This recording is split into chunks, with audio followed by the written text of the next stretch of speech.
What's going on, everyone? So there's a lot of emphasis on a trade, right? Particularly right now with Jeremy Grant. It's kind of shaping up like that's probably the most likely scenario. It's probably the most realistic target. But something that I've talked about heavily is the Lakers need more than just Jeremy Grant. Does Jeremy Grant make the Lakers better? Yes. But I don't think he by himself makes the Lakers so much better that they are a bona fide contender.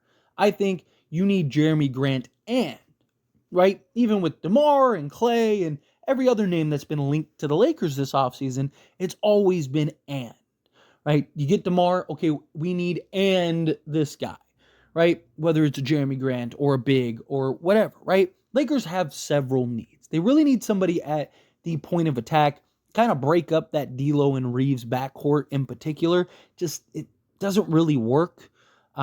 Particularly on the defensive side, you got two players that are essentially the same player in a lot of ways in that backcourt. To get somebody, even like a Bruce Brown that can come in and just be that point of attack defensive guy would go a long way alongside a D'Lo or a Reeves, whomever, right? Go and get a legit 3-and-D wing. Jeremy Grant, again, makes a lot of sense. Lakers need somebody that they can trust out there to defend multiple positions as well as knock down the open three. Where Rui, he's kind of more of the offense. Vando is kind of more of the defense. Get a guy in a Jeremy Grant, he kind of meshes both together in a lot of ways. Or a center. You also need a Wendell Carter Jr. as like a versatile big that could play the 4 or the 5. Or Walker Kessler is another name that comes to mind that gives you some size, that can bang with the big fellas, gives you a piece for now and the future, right? Like the Lakers have several needs.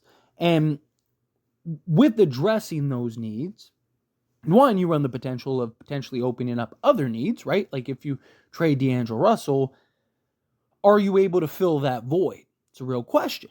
But how far are the Lakers is something that, gets thrown around a lot, right? And I've been asked, and I've seen people throw out, the Lakers are, 4 or 5 players far. The Lakers are a player far. Like Jeremy Grant makes the Lakers a championship team, like all of that stuff.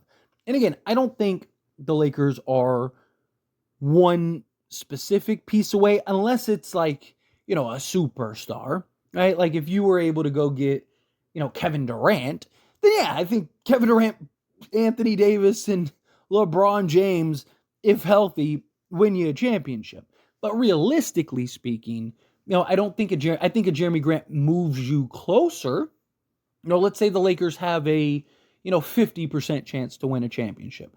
I think Jeremy Grant puts you to like 65%, but I still don't think you're all the way there. I still don't think you're, at best you're maybe, if you factor in the new coach and your chemistry with the guys that are around and then the upgraded position at the wing. I think, you're maybe a top 7 team in the league total, maybe top 6, but I still think, you can make an argument. Boston, I think you still have to give credit to. I think the Knicks, you can make an argument for. Denver, I know that they got worse. They're still going to be very good, and they've had the Lakers number. And until you beat them, it's kind of hard to put the Lakers ahead of them. Now, if they lost Jokic, I'd be like, yeah, Lakers got that. But they didn't. They lost KCP, right? So how far are the Lakers? Now, the Lakers are banking on kind of the 2 new guys, one new guy in Dalton Connect, and then Max Christie kind of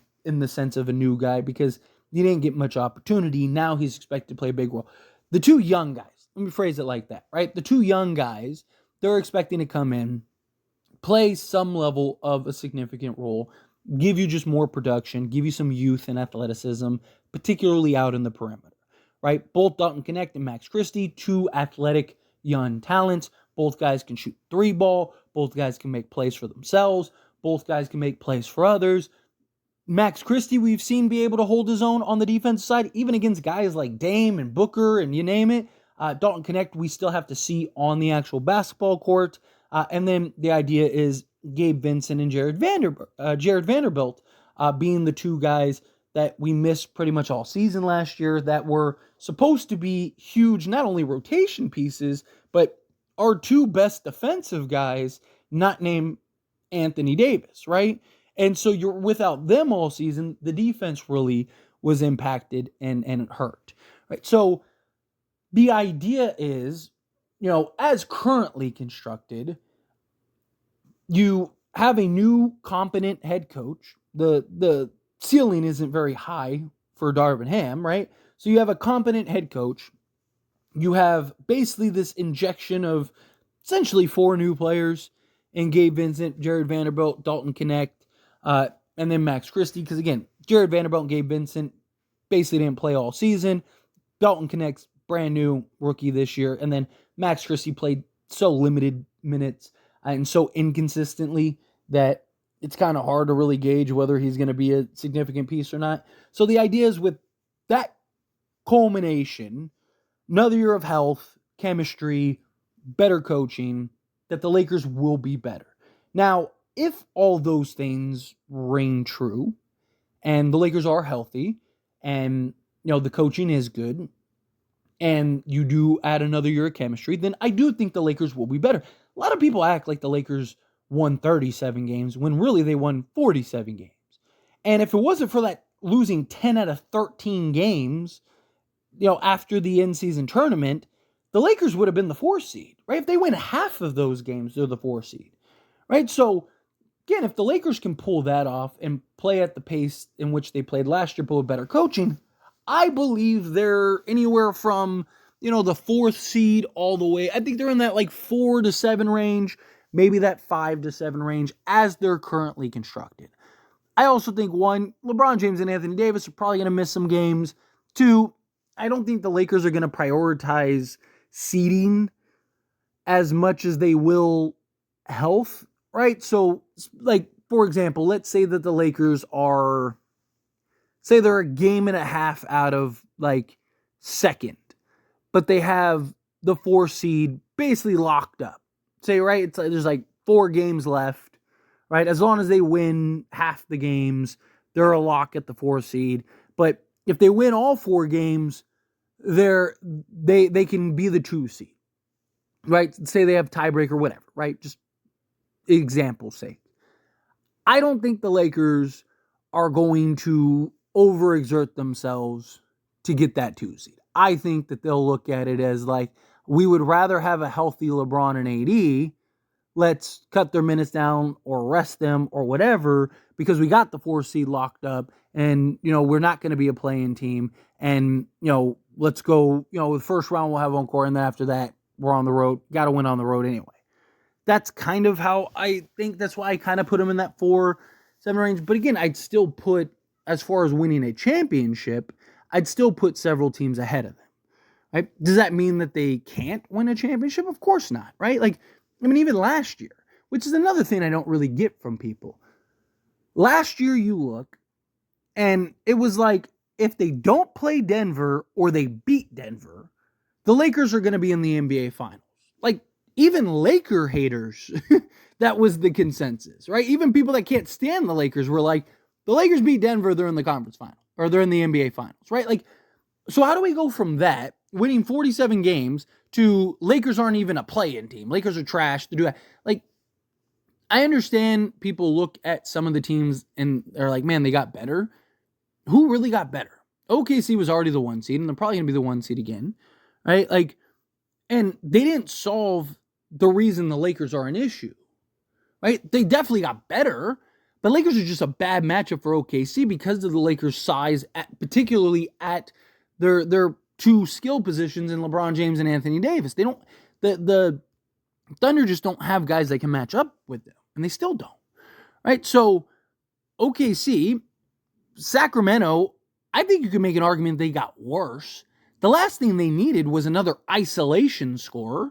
Now, I don't know. We have to see how it works. Maybe they're able to make it work, but they needed more 3-and-D, perimeter defense guys than they did another isolation guy when you got Malik Monk and De'Aaron Fox. You look at, the Dallas Mavericks, again, they were just in the NBA Finals, and Klay Thompson makes 0 sense for the type of offense they run. Now, could they make the adjustment and change up the offense to better fit Klay? Sure. But Luka led the league in isolation last year and usage, and Kyrie was 4th. So you're talking about a team that had two of the top four isolation heavy players, right? Like that doesn't really bode well for, a motion shooter, right? When he's used to coming off all these screens and moving without the basketball and stuff, rather than just kind of being a spot up corner man, right? Like, how does that work? Denver, again, still got to put Denver ahead in my opinion, but they got worse. The Clippers got worse. The Grizzlies are going to come up and they're going to be good again, but I also think that a lot of the NBA is just kind of caught up with them. So, do the Lakers need a trade? Yes. Without a doubt, they need a trade. But still have LeBron James and Anthony Davis, two top 10 players. I still believe that they have an absolute puncher's chance. I do believe if they get the right side of the bracket and the proper matchups in the playoffs, I think that they are in the NBA Finals, right? And I think that they match up well against Boston and even the Knicks. I do. I think that they match up very well. Now, does that mean that they can beat them in a 7-game series? I don't know. But if you get a healthy LeBron and AD, my thing is get to the finals and trust LeBron James and Anthony Davis to bring it home, right? Whoever they play, whether they play Boston or they play the Knicks, or even if they play the Sixers or somebody, the Lakers would have the two best players in that series. I mean, they would, right? So give me that. I mean, you can make an argument almost every series they'd play, they'd have the two best players. It's always been the other guys. Always been the other guys, right? I said it going into the playoffs last year, right? If the other guys show up, they win. Other guys don't, they lose. But that was every team. Look at the playoffs this season. Lakers role guys don't show up. Denver's does. Lakers lose. Minnesota's role guys show up. Denver's doesn't. Denver loses. The Dallas Mavericks role guys show up. Minnesota's doesn't. Minnesota loses. Dallas's role guys don't show up. Boston's does. Boston wins. Dallas loses. Right? So the other idea too is even with D'Angelo Russell, right? I know a lot of people, D'Lo's trash in the playoffs and all that stuff. He was better. Still wasn't where we need him to be, but he was better. And you've seen the growth from playoff year 1 to playoff year 2. Some guys just get better in the playoffs, just like anything else. So you look at the first playoff series against Denver, and it was D'Lo was literally unplayable, to this previous playoff series where he was actually very good in half the games. So what about year 3? Is he enough to where now he's just consistently good because he's had the experience and he doesn't have the kind of nerves that he has, right? And maybe they don't play Denver, right? It still begs the question. Again, I believe that the Lakers can win a championship. I don't believe the Lakers are far. I think that they are 2 quality rotation pieces away, and they're a contender. I think that they need a perimeter guy, and ideally an interior guy. But even if they don't get an interior guy, then 2 perimeter guys. If they got Bruce Brown and Cam Johnson, Lakers are a contender. They're a top 3 to 5 team in the league. If they get a Wendell Carter and a Grant Williams, or a Jeremy Grant, or a Wendell Carter and a Cam Johnson, or a Wendell Carter and a Bruce Brown, or whatever, an interior guy and a perimeter guy, again, they're a contender. They need, I think, 2 quality, consistent rotation pieces, starting level ideal, that they can plug in and upgrade positions of need and kind of give you the skills that make more sense and aren't as redundant. LeBron and Rui are a bit redundant. D'Lo and Reeves are a bit redundant. If you can plug in that the guy alongside Reeves, the reason I say Reeves because people always ask how come you don't talk about Reeves trade? Because the Lakers aren't going to trade him. They're not. They already said numerous times. Right? So I'm not going to keep talking about something that isn't going to happen unless a star becomes available. So they're looking for somebody to pair alongside Reeves. So if you could get a Bruce Brown, right, somebody like him, I'm just using him as an example, it could be somebody else, but like, that point of attack defensive guy, and then you go get that 3-and-D wing, I think you're in good shape. Now I think that the Lakers are in position. But, even if they run it, like, look, they're the starting five, even if they run the same starting five that they ran last year, which I would run Jared Vanderbilt personally, I would have Rui be the primary backup at the 4, and Christian Wood, can be a stretch big at the 5, but even if you ran the same 5, right, during the regular season, you're fine. Now, for those that remember, even when the Lakers were 9-0 with that starting lineup of D'Lo, Reeves, Rui, LeBron, and AD, many of you might remember I was saying I don't like this lineup and I don't think it's going to work come playoffs. And everything that I highlighted came true into fruition come the playoffs. What happens if Rui isn't shooting the lights out? And what happens if the offense gets stagnant? And we saw that 4 times in the Denver series, and all 4 times the Lakers lost. And Lakers had the lead. When the offense was cooking and everything was good, Lakers were fine. As soon as they hit that wall on the offensive side, that was it. Everything came tumbling down because they didn't have the defensive pieces to get the stops.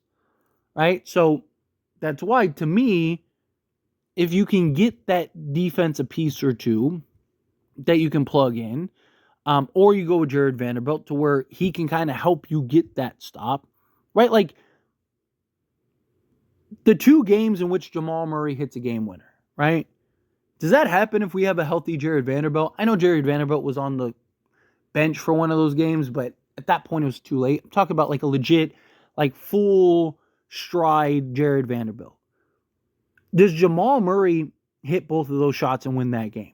I don't think so. Not both, for sure. I won't say for sure because it can't, you don't really know the future, or the alternate timeline, right?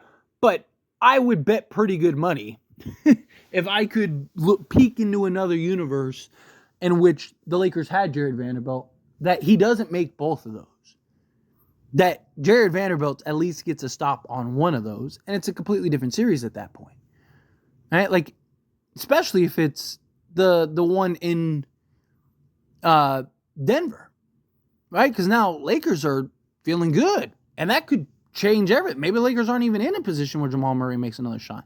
Also, healthy Jared Vanderbilt, it's probably not even that close because Jared Vanderbilt's getting stops and key rebounds and live ball turnover and all these things along the way. So, again, I'm not saying Jared Vanderbilt necessarily single-handedly helps us beat Denver, but I think it's a different series, is my point. Right? So I would go with Jared Vanderbilt over Rui. I'll do a video kind of breaking that down more in depth once we get closer to training camp, because then we're closer to the season and it kind of just makes more sense rather than like, oh, I do that and then Rui gets traded or something. So we'll see. But I think personally I'd run Jared Vanderbilt. If you want to run the Rui thing, then fine, you can do it. I think it's fine during the regular season. Playoffs, I would still have concerns. But on a scale of 1 to champion, right? I think the Lakers currently constructed are like a 6, right? I think they're better than most of the teams. I think they can win a championship, but I don't think they're a real contender. Maybe like a 6.5, right? Where like say 5 is average, is like the average team. I think Lakers are better than that. I think they're, a top 10 team in the league at worst, right? Which means they'll probably be a top 5 seed in the Western Conference. And then I think if they get a guy like a Jeremy Grant, I think they're like a 8, right? To where they're not, again, they're still not champion level. They're not quite slight under, they're not a top 5 team. They're like a top, I think Lakers would be a top, like I said, 6, 7 team. But I think if you get Jeremy Grant And now I think the Lakers jump up to that. I mean, depending on the piece, right? They end up getting, I don't know,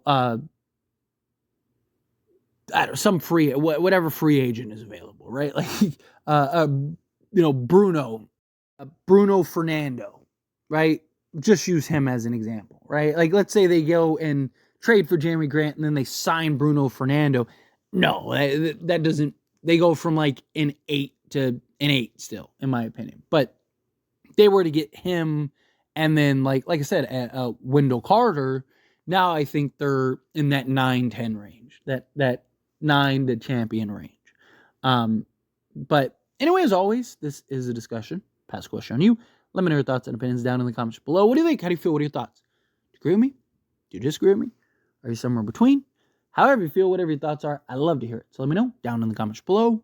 That being said, if you haven't liked this video, hit that like button.